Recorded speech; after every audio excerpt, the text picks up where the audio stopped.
Here's my plan to stop the chemical, physical, and emotional mutilation of our youth. On day one, I will revoke Joe Biden's cruel policies on so-called gender-affirming care. Ridiculous. A process that includes giving kids puberty blockers, mutating their physical appearance, and ultimately performing surgery on minor children. Can you believe this?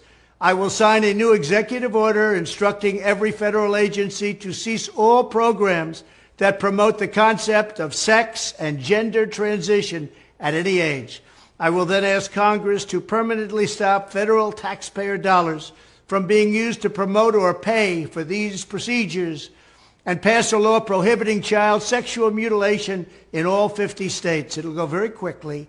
I will declare that any hospital or healthcare provider that participates in the chemical or physical mutilation of minor youth will no longer meet federal health and safety standards for Medicaid and Medicare and will be terminated from the program immediately. Furthermore, I will support the creation of a private right of action for victims to sue doctors who have unforgivably performed these procedures on minor children. The Department of Justice will investigate Big Pharma and the big hospital networks to determine whether they have deliberately covered up horrific long-term side effects of sex transitions in order to get rich at the expense of vulnerable patients, in this case, very vulnerable.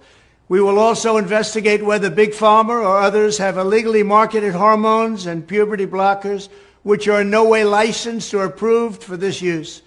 My Department of Education will inform states and school districts that if any teacher or school official suggests to a child that they could be trapped in the wrong body, they will be faced with severe consequences, including potential civil rights violations for sex discrimination and the elimination of federal funding. As part of our new credentialing body for teachers, we will promote positive education about the nuclear family, the roles of mothers and fathers, and celebrating rather than erasing the things that make men and women different and unique.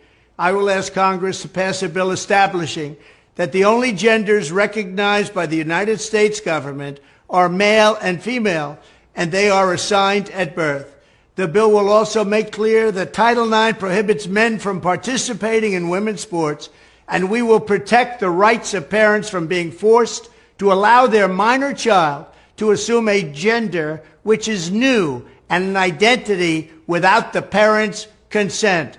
The identity will not be new, and it will not be without parental consent.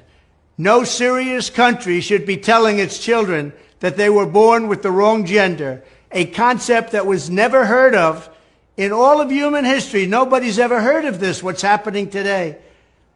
It was all when the radical left invented it just a few years ago. Under my leadership, this madness will end. Thank you very much.